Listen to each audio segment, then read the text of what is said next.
indicated that you're willing to speak to us about the events of last Saturday. Is that correct? Yes. Tell me what happened last Saturday. Now, I'm not a psychologist, so I can't talk about psychological profile, but what we do know is he's a liar. You know, a number of times we proved he lied. I didn't know what to do. You're so full of shit. You have no reason to convict me. You're full of Grace Mullane had spent a full year saving up for this trip. Before she even boarded the plane, she donated her hair to sick children. She was 22 years old, backpacking through New Zealand, and she was texting her friend back home about a Tinder date that was going really well. "I click with him so well," she wrote. That was the last message she sent. The next day was her birthday. Her family called. Her friends called. Both phones went straight to voicemail. Grace had been sending photos and updates every single day of that trip. And then, on her birthday, complete silence. Her brother said it was alarming. Her parents reported her missing. When police pulled the hotel surveillance footage, they found something that made the investigation shift fast. The man she'd gone home with that night had spent the next morning buying a suitcase, cleaning supplies, and then a shovel. So here's the question that stayed with everyone. How does someone that careful, that calculated, ever claim it was an accident? You know what most crime looks like? This isn't that. This is the danger with a normal face and a seat at the family table. Nobody sees it coming. That's the whole point. I dig into these cases every week, every detail. Subscribe if you're new. And tell me, what city are you in? What time is it? And what's the weather like? Alrighty, let's get into it. Grace Emmy Rose Mullane was born in Essex, England in 1996. Her parents, David and Gillian, raised her as the youngest of three siblings alongside two older brothers, Michael and Declan. From an early age, Grace stood out. She lit up every room she walked into. She was sociable, lively, deeply family-oriented, and she had a genuine love for everything creative and artistic. Grace went on to attend the University of Lincoln, where she graduated with a degree in advertising and marketing. By the time she collected her diploma, she already had her sights fixed on a new adventure before the next chapter of her life began. That adventure started with careful planning and real personal sacrifice. Grace spent a full year saving up for a long-distance backpacking trip, determined to see the world on her own terms. She was described by everyone who knew her as compassionate and caring. And before she ever stepped onto a plane, she made a quiet and generous decision.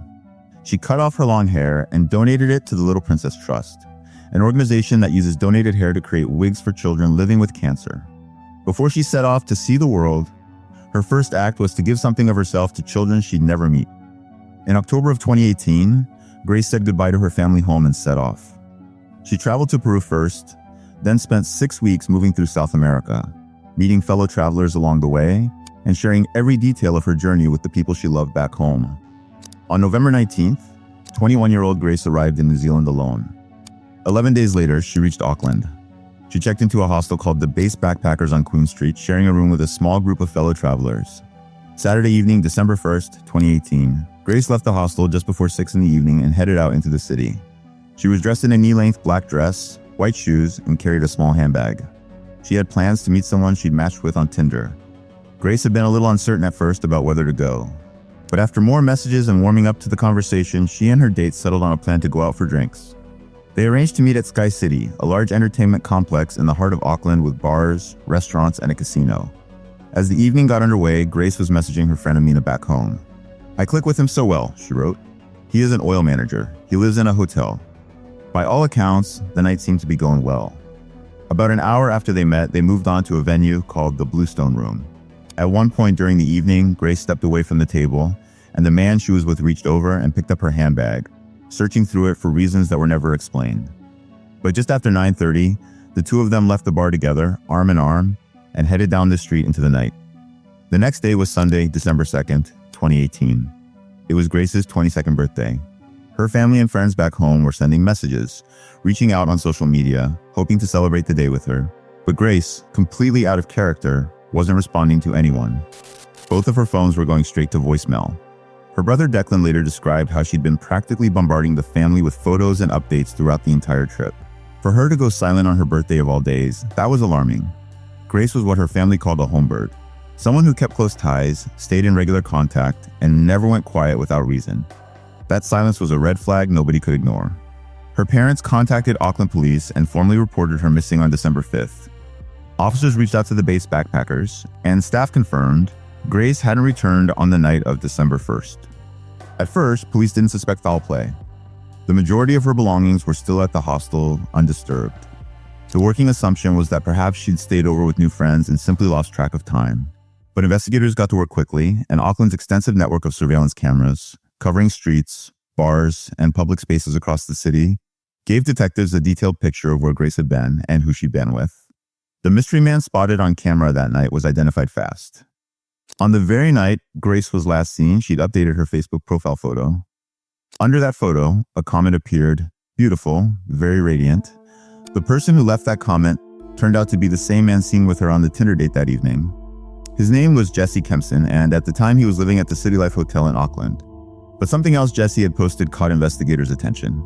In a separate post, he'd written about being sorry for his mistakes, his arrogance, and his selfishness. It was a vague and loaded message, and it raised serious questions. So, who exactly was Jesse Kempson?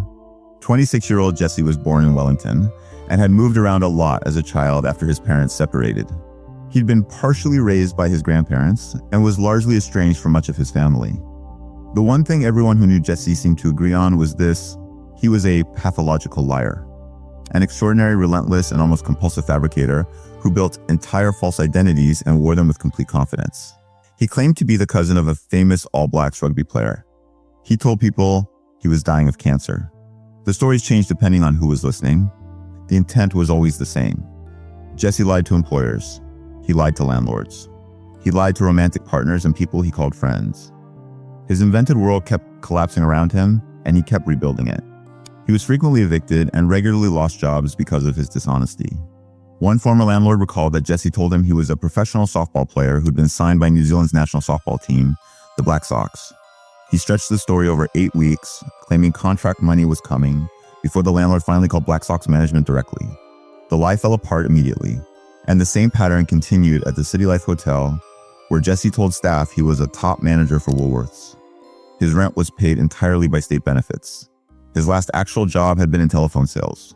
That ended in dismissal too, once again because of his lies. And remarkably, that dismissal happened on the exact day he met Grace Mullane, December 1st. Jesse was the last known person seen with Grace that night, and police needed to speak with him. On December 5th, the same day Grace was officially reported missing, Jesse was asked to come in for what were framed as routine questions. But there was one thing he didn't know yet. Tell us about Grace. So I was talking to Grace on Tinder. Yeah. We'd matched on Friday. I saw that we'd matched the next day on Saturday.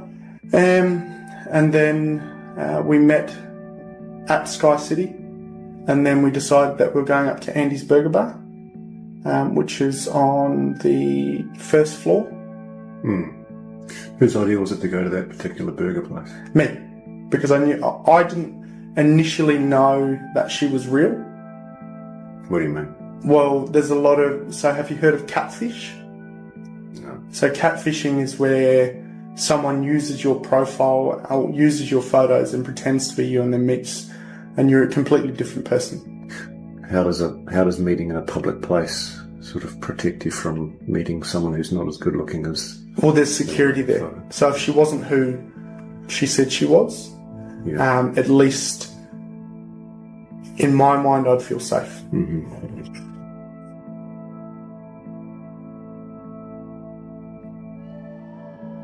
Yeah, that's us. Down there? Yeah. So she's going that way, and I'm going across the street. I go down Queen Street. I go down Victoria Street, straight down to the bottom, and then hang a left, and I head towards the viaduct. You've kind of walked in a bit of a funny direction if you were planning to go to the viaduct. Is there a particular reason you were going to do that? I feel safer down that way.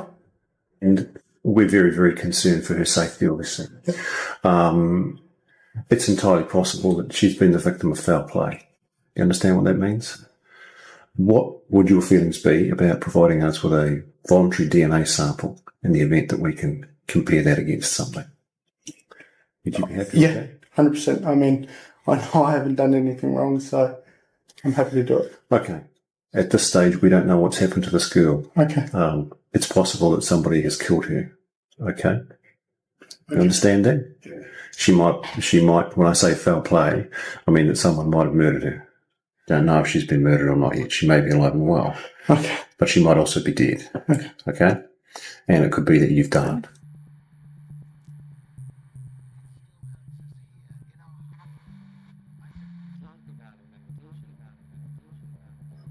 Hey, I just want to ask a question. Am I being arrested for something I didn't do? You haven't been arrested, mate. Oh. No. Oh, sorry.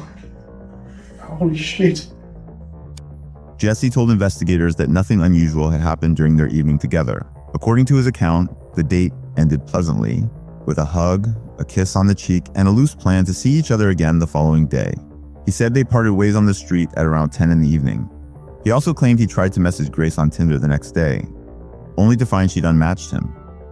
That, he said, was the last he heard from her. It all sounded reasonable enough, but officers hadn't finished working through the hotel's surveillance footage. Here's what it showed. Despite Jesse saying they'd parted on the street, cameras at the City Life Hotel captured both of them arriving together, arm in arm, and entering the building. They were seen stepping off the lift together on Jesse's floor. After that moment, Grace was never captured on any camera inside that building again. She didn't leave. The morning after Grace's birthday, cameras picked up Jesse leaving the hotel. Investigators followed his movements across the city over the hours that followed, piecing together every stop he made. He bought a suitcase. He bought cleaning supplies. Just before noon, he got into a taxi and went to a car rental company where he hired a red Toyota Corolla. Several hours after that, Jesse met another woman he'd connected with on Tinder. That woman later told police that the conversation turned deeply unsettling. Jesse made disturbing remarks about disposing of remains and casually mentioned having friends who were police officers. The encounter left her so uneasy that when Jesse offered her a ride in his car, she refused and made her own way home. She never spoke to him again. After that encounter, Jesse went back to the city center. He walked into a rental outlet and hired a Rug Doctor carpet cleaning machine. He told staff he had some red wine stains that needed taken care of. Later that evening, at 9:30, Jesse loaded 2 suitcases onto a hotel trolley and transferred them into the Toyota Corolla waiting outside. Early the following morning, at around 7, he appeared on camera again. This time, he was buying a shovel. 2 hours after that, he was power washing the entire car, in what investigators came to view as a calculated and deliberate sequence of behavior, each step more telling than the last. He then returned the car to the rental company, and it was subsequently rented out to another customer. On December 5th, the day Grace was reported missing, Jesse was seen visiting various locations around the city and dropping items in public bins. Police made their way to the City Life Hotel to find him. And just as officers reached the front desk, Jesse walked back into the hotel himself. The moment he spotted them, he turned around and walked in the opposite direction, his head turned firmly away. Police gave chase, brought him in for questioning, and launched a thorough search of his hotel room. Jesse kept denying that anything had happened to Grace, but the officers weren't satisfied. Tonight with a public appeal for missing British backpacker Grace Millane. A short time ago, police held a press conference to appeal for sightings of the 22-year-old who has not been seen since 7:15 p.m. on Saturday night. A short time before, police had held a press conference appealing for information and sightings of the 22-year-old, who hadn't been seen since 7:15 in the evening on that Saturday night.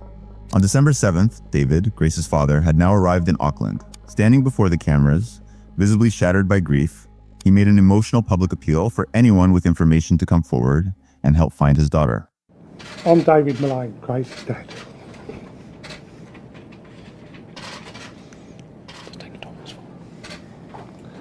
Thank you for coming today. As you know, Grace has been missing for several days. We last had contact with her on Saturday the 1st of December, and as a family we've been extremely concerned for her welfare. Grace is a lovely, outgoing, fun-loving, family-orientated daughter. Grace has never been out of contact for this amount of time. She's usually in daily contact with either her mother, myself, her 2 brothers, members of the family on social media. She arrived here on the 20th of November and has been bombarding us with numerous photographs and messages of her adventures. We are all extremely upset, and it is very difficult at this time to fully describe the range of emotions we are going through. The investigation was moving fast. Although police didn't name him publicly at that point, they revealed they'd spoken to Jesse and that he was considered a person of interest. The more time passed without any sign of Grace, the more fearful people became. Police stated openly that they had grave concerns for her safety. Then on December 8th, as more evidence continued to surface, Jesse was taken back into custody and interviewed again. And this time, his story had changed. Indicated that you're willing to speak to us about the events of last Saturday. Is that correct? Yes. Tell me what happened last Saturday. She started talking to me about 50 Shades of Grey. We started having sex. At first it was just normal. And then she asked me if we could get into bondage, having, I guess, more violent sex. We ended up on the floor, and then she told me to hold her throat. So I went into the shower, and then all I remember is falling asleep in the shower. I need to stop. I need to go. Jesse now claimed that when he woke up that morning and realized Grace had died, he went into shock. He told investigators he'd panicked, placed her inside a suitcase, and driven out to find somewhere to bury her. Even so, he still denied any personal guilt for what had happened to her. I didn't know what to do. I went downstairs and I was just, I don't know, I was all over the place. You come out of the shower. Yep. The light's been on in the shower. Yep. You put a towel around you. Yep. You've turned the light off, and Yep. then you've returned to your bed and you've gone to sleep in your bed. Yep. And at that point, when you exit the shower, you don't look around, but your assumption from the silence. I thought that she had gone.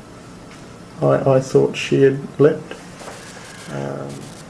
We're going to head out of here very, very soon, and you're going to take us to where you've buried her. Yeah. She will likely be exhumed tomorrow. Okay. At some point, and after that a pathologist, a specialist doctor, will perform a post-mortem. Yeah. They're very skilled at establishing people's causes of death. Do you understand that? Yeah. Did you kill Grace Mullane? Okay. Jesse Kempson, you're under arrest for the murder of Grace Mullane. The examination of Jesse's hotel room only added more troubling layers to an already deeply concerning picture. Despite his efforts to clean the space, what investigators found there made clear that something significant had taken place. Given what Jesse had now told investigators, police began searching an area along Scenic Drive near the Waitakere Reservoir. Shortly after 4 in the afternoon that same day, officers located a body approximately 10 yards from the road. The area was identified late last night as a location of interest as a result of our investigative work. I can now advise that a short time ago, we located a body which we believe to be Grace. The formal identification process will now take place. However, based on the evidence we have gathered over the past few days, we expect that this is Grace. The focus now is to piece together exactly what happened to a young girl who came to New Zealand on her OE. Obviously, this brings the search for Grace to an end. It is an unbearable time for the Mullane family, and our hearts go out to them. Any father, any parent in this situation will struggle. Yeah, I feel for my other daughter in her 20s. So, yeah, we're putting a lot of support around him. It's difficult because he's here with a brother from England and the rest of the family are back home. Detective Inspector Scott Beard had been leading the investigation from the start, working closely and compassionately alongside the Mullane family throughout. He and his dedicated team had been holding on to hope of finding Grace safe and delivering good news to her loved ones. This discovery was devastating. The grief wasn't contained to the investigation alone. It spread outward through the country. Thousands of people turned out to pay tribute to Grace, lighting candles and holding vigils across New Zealand. New Zealand Prime Minister Jacinda Ardern publicly and personally apologized to Grace's parents, offering both her own condolences and the full support of her country. I cannot imagine the grief of her family and what they will be experiencing and feeling right now. And my thoughts and prayers are with her father, David, who is in the country, her mother, Gillian, who cannot be here, and her wider family, friends, and loved ones. And so, on behalf of New Zealand, I want to apologise to Grace's family. Your daughter should have been safe here, and she wasn't, and I'm sorry for that. I've advised the family through the police that if there is anything we can do to assist, we are here to help with that. Following the discovery of Grace's body, Jesse Kempson was formally charged. On December 10th, just 5 days after Grace was reported missing, Jesse appeared in court in Auckland. He was granted an interim name suppression order to help ensure a fair trial, which is why so much of the interview footage from that period was obscured for so long. I'm not going to go into the details of what medical examiners found. The reports are available in public records if you choose to research further.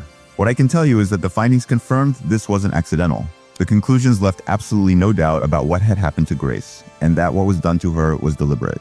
At around 1:30 in the morning that same Sunday, while Grace lay in his room, Jesse carried out a series of internet searches. He looked up information related to fire, searched for certain types of predatory birds, and looked up the Waitakere Ranges, the very location where he'd later attempt to conceal her. After those searches, he visited an adult website. He then took a series of photographs of Grace that were deeply inappropriate, and I won't go any further than that here. Just over a month after Grace was found, hundreds of people gathered to honor her life at a funeral service held at Brentwood Cathedral in Essex. Detective Inspector Scott Beard, who led the case, flew to England to pay his personal respects and support the Mullane family through their grief. 6 days after Grace was laid to rest, Jesse appeared in the High Court and entered a not guilty plea. His trial began in November of that same year. The proceedings lasted just 3 weeks, and for much of that time, Jesse sat stone-faced in the dock, showing almost no visible emotion. He occasionally glanced down at court papers or buried his head in his hands. Jesse's defense argued that, although undeniably tragic, Grace's death had been caused by nothing more than a consensual encounter that had gone wrong. They claimed that Grace had previously engaged in encounters of this nature before meeting Jesse, and that this particular occasion had turned into a tragic accidental misadventure. They argued that Jesse had simply panicked and tried to conceal what had happened once he realized the encounter had accidentally cost Grace her life. The defence case is that this is not a murder. And that's still what I say to you now. Nothing has changed. It was an accidental death that took place in the context of sexual activities that, if done incorrectly by inexperienced and or intoxicated people, can go wrong. But the prosecution arrived with a mountain of compelling evidence and a roster of credible witnesses. They argued that Jesse hadn't panicked at all, and that what happened wasn't simply something that had gone wrong by chance. It was, they said, deliberate and intentional. They contended that he'd calmly and callously set about covering his tracks, building what they called a labyrinth of storytelling and lies, each one designed to distance himself further from responsibility. In this case, to have killed Grace Mullane, the defendant, gentleman over here at the back, behind me, had to have had her under his grip, suffocating her, strangling her is probably the correct term, for a total of 5 to 10 minutes, at some point of which she lost consciousness and would have become under his hand hold, unconscious and limp and lifeless, and he had to carry on. And if that's not reckless murder in this country, ladies and gentlemen, somebody will have to explain to me what is. Each of you find the defendant Jesse Shane Kempson guilty or not guilty? Despite his persistent protests of innocence on December 22nd, 2019, after just 5 hours of deliberations, the jury returned its verdict. Jesse Kempson was found guilty in connection with the death of Grace Mullane. He was sentenced to life in prison with a minimum non-parole period of 17 years. The judge's words at sentencing were direct and damning. "You are a large and powerful man." She was diminutive. In those circumstances, Miss Mullane was particularly vulnerable. You were in a position of total physical dominance. On a daily basis, I torment myself over what you did to my Grace. The terror and pain you must have experienced at your hands.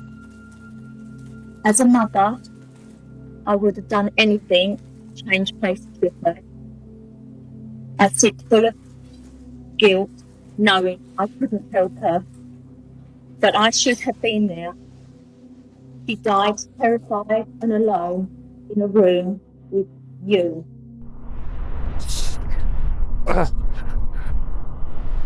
The verdict of murder today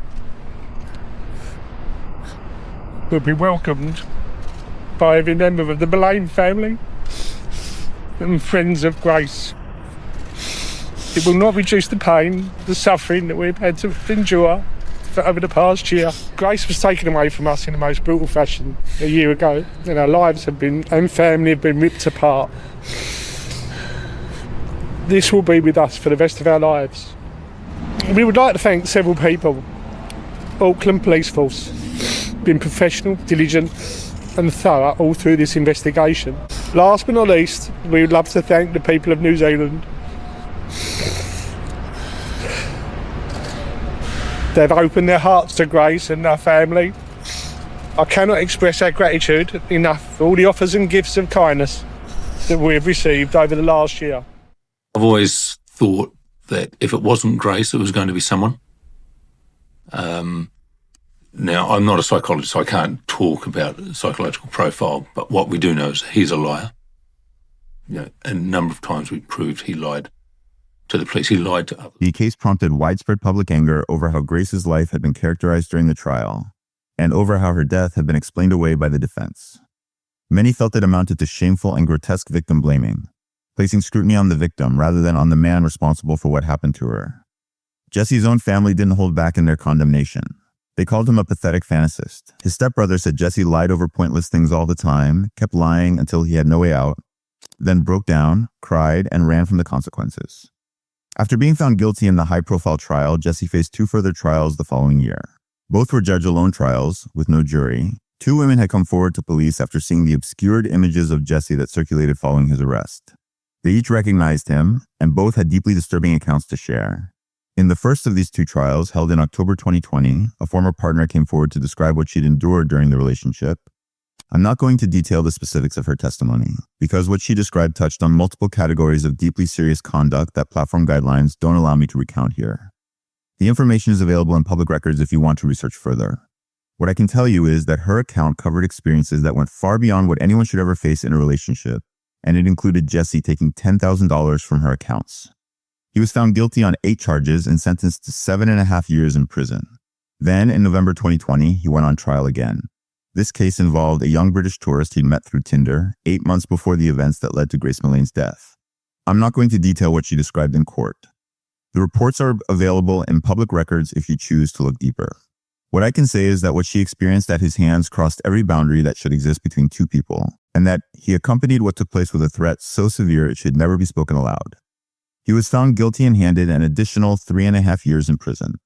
This brought the total additional sentence to 11 years, to run concurrently alongside the sentence he'd already received. When Justice Jeffrey Venning delivered the guilty verdict, Jesse responded with an aggressive and volatile outburst in the courtroom. You're so full of You have no reason to convict me. You're full of Tragically, in November of 2020, Grace's family received another devastating blow. Her father David passed away after a long and difficult battle with cancer. The grief that came with losing him, layered on top of everything the family had already been through, was something no words can capture, and yet somehow they kept going. Then in December of 2020, something significant shifted. The name suppression that had concealed Jesse's identity finally lapsed after the Supreme Court denied his last-ditch appeal against his sentence. For years, the public had followed this story without knowing exactly who they were dealing with. That enforced secrecy was now gone, and it doesn't appear the legal battles are anywhere close to finished. It's alleged that Jesse is currently working on appeals against both of the sentences from the 2020 trials. The courts will be hearing his name for some time to come. But while the legal proceedings continued, Grace's loved ones chose a different path. To honor her memory, her family and friends rallied together and raised a record amount for the White Ribbon Campaign, a charity with a clear and focused mission to create a world where women are safe by engaging men and boys directly, encouraging them to take a stand and challenge dangerous behaviors within their own communities. Grace's family and friends raised over £11,000 in her name. That figure speaks to how deeply she was loved and how determined the people around her were to turn their grief into something lasting and meaningful. The Love Grace campaign was also established in her honor. It asks for donations of handbags filled with essential items, designed to help provide practical support for women who are seeking refuge from dangerous situations.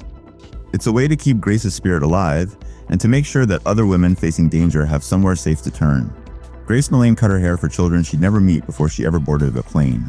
That tells you who she was. What happened to her wasn't random chaos. It was calculated, step by step, by someone who'd spent years learning how to lie his way out of consequences. And the hardest part of this case isn't the verdict.